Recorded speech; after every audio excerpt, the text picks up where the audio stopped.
Lalu saya katakan, apalagi yang Bapak kurang senang? Itu yang kedua ini Ustaz, tolong jangan singgung-singgung Tuhan saya. Tuhan Bapak yang mana?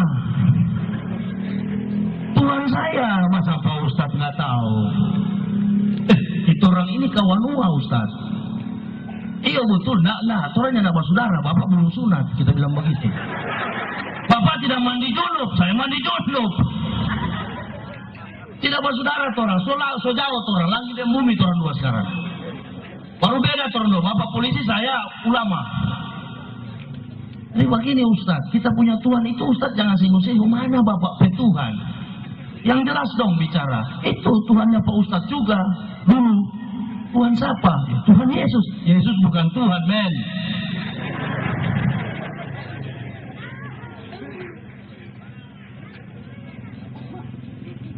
Lalu saya jelaskan, saya salut Bapak, polisi lindungi saya, alhamdulillah. Tapi baju polisi tidak boleh pakai dengan kuatan pribadi. Pistol di pinggang itu pajak rakyat, dan saya tidak akan takut. Justru saya masuk Islam, suka cepat mati, saya langsung pergi. Amrosi aja kecil bagian barang mati saya. Jadi percuma saya bilang Pak, saya bukan muslim yang KTP yang nggak ngerti Islam. Saya sudah tahu sampai neraka itu pernah saya lihat. Saya tidak masuk Islam, hanya penjual ikan di toli-toli 3 kali datang ke rumah saya. Hari yang keempat langsung mengaku khair. Saya lihat kok, sampai ibu saya, opa saya, saudara teman-teman saya yang di neraka itu saya tahu, neraka itu seperti lautan bergulung-gulung. Untuk apa saya mau takut? Memangnya saya akan hidup selama-lamanya di dunia? Tidak. Sopir pribadi saya berapa orang semuanya mundur, takut. Waduh, kalau ceramah begini bahaya. Ya saya juga sudah tahu. Kulil haqqa walau kana murad. Bagaimana sejarah tentang Ibrahim memperingatkan Namrud. Bagaimana sejarah Musa memperingatkan Firaun. Dan bagaimana iman seorang Masir. Bukan sisir kerajaan Firaun. Makanya baca Quran, baca hadis, baca buku-buku Islam agar iman kita semakin kuat, kokoh kepada Allah Subhanahu wa ta'ala.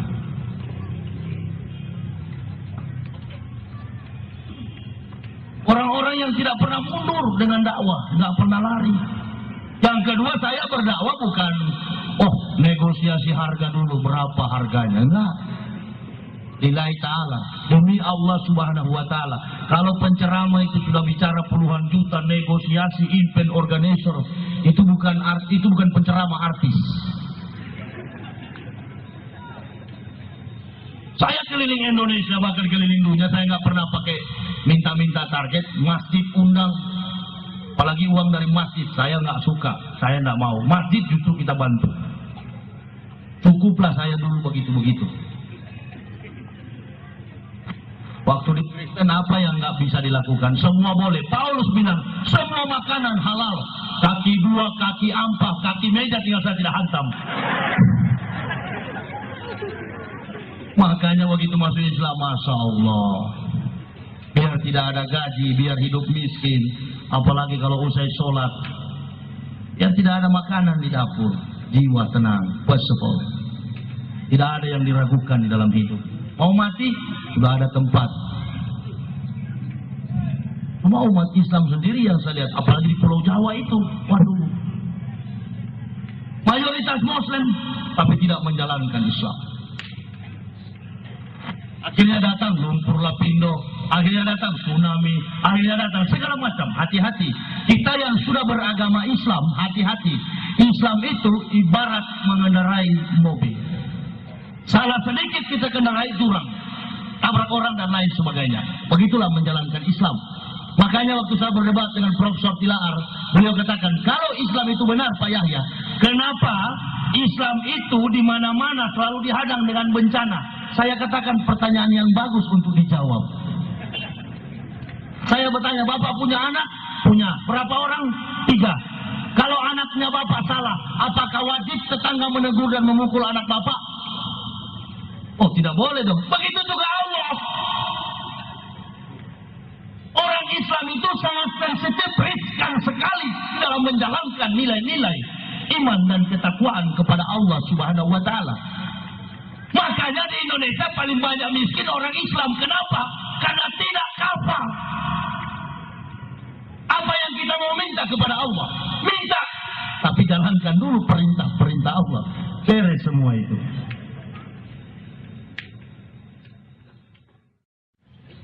Tidak susah kok. Satu saja yang saya rasa berat waktu pertama kali masuk Islam. Hanya satu. Mau tahu? Sunat. Itu saja yang saya pikir siang malam. Waduh. Pasti kalau sudah bersyahadat dipotong ini. Pasti dipotong. Memang betul dipotong. Kenapa dipotong? Ya memang nabi-nabi dipotong. Yesus pun disunat. Lukas 2 ayat 21. Pada hari yang ke-8 anak itu disunat. Lalu diberi nama Yesus. Yesus disunat, Paulus disunat, orang Kristen tidak sunat. Nabi Ibrahim disunat, Nabi Musa disunat, Daud disunat, Sulaiman disunat, orang Kristen tidak sunat. Lalu agama Kristen ini agama dari mana? Agama Kristen ini adalah hasil rekayasa filsafat Paulus.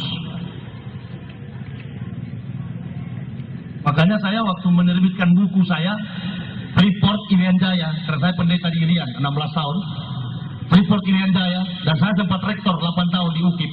Universitas Kristen Papua itu saya yang pertama kali mengakreditasi dan saya yang mendirikannya dengan Yayasan Perguruan Tinggi Calvinis Ebenezer Jerman, Stuttgart. Jadi dalam permainan filsafat Paulus itu sudah saya kuasai asas Calvinisme, asas Lutheran, Anabaptis, Pantekosta. Makanya gereja-gereja itu nggak pernah akur. Karena filsafat Paulus ini yang tidak pasti. Kalau Protestan menganggap baptisan yang benar percik, Pantekosta bilang tidak. Kalau Islam dengan NU, dengan Muhammadiyah, bagi saya itu kekayaan. Kenapa? Karena saya sudah hidup di Islam, jadi tahu melihat. Begitu juga waktu di Kristen. Pantekosta dengan Protestan itu, perbedaannya itu justru menjadi permusuhan. Kalau masalah kunut, Muhammadiyah nggak kunut, NU kunut. Saya bukan Muhammadiyah, bukan juga NU saya. Karena tidak pernah Al-Quran berkata, kalau kamu kunut, kamu masuk neraka. Nggak pernah. Atau pernah hadis mengatakan, kamu tidak kunut, kamu masuk neraka. Nggak pernah. Saya justru kalau sholat subuh, saya tanya di salah satu masjid. Ini masjid, kalau saya disuruh imam, ini masjid kunut nggak? Oh ini Pak nggak kunut. Ya sudah nggak kunut. Ini masjid kunut nggak? Oh masjid ini kunut Ustaz. Ya sudah kita kunut. Kunut adalah doa. Bukan syarat untuk ke neraka, bukan. Tapi di Kristen, kalau ente Pantekosta, ente nggak bisa masuk di Protestan. Mengapa? Liturginya, tata cara ibadahnya, Pantekosta agak genit. Habis tepuk tangan, bersukaria, nangis. Habis nangis kepenuhan Roh Kudus. Roh Kudus, salah bilang.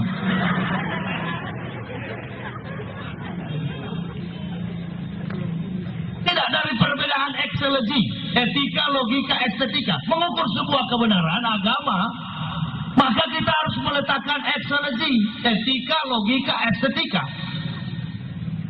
Filsafat yang mengukur salah dan benar menurut rasio, etika, dan estetika. Nah coba perhatikan orang Islam. Kalau sudah maghrib, sholat berjamaah, sholat isya, sholat subuh, sholat zuhur, sholat asar. Kalau sudah berjamaah, tidak ketahuan mana yang Muhammadiyah, mana yang NU. Kenapa? Karena Al-Fatihahnya sama. Nah, orang kecamatan apa ini? Orang Tabongo yang buta huruf, saya akan membuktikan bahwa Islam itu agama rahmatan lil alamin. Orang Tabongo yang buta huruf, nggak tahu membaca dan menulis, dia bisa sekolah di Jerman, biar dia nggak bisa masuk Jerman. Dia bisa sholat di Jerman. Dia bisa ibadah di Jerman. Kenapa? Karena imam bule di Jerman sana Al-Fatihahnya sama dengan Tabongo.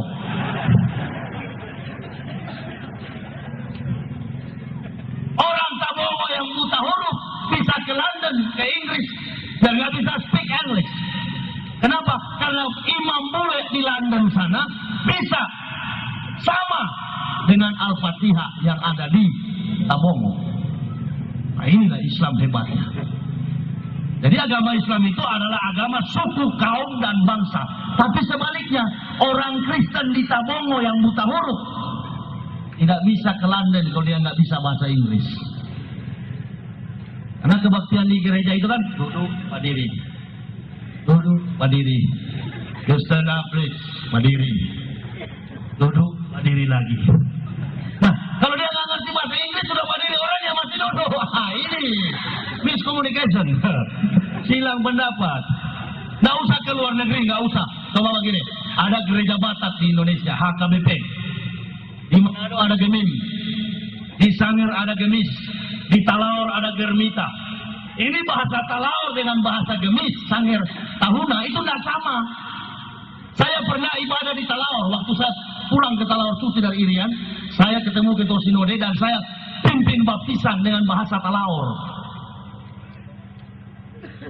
Nggak ngerti saya, orang sudah berdoa, orang sudah menyanyi, saya nggak tahu.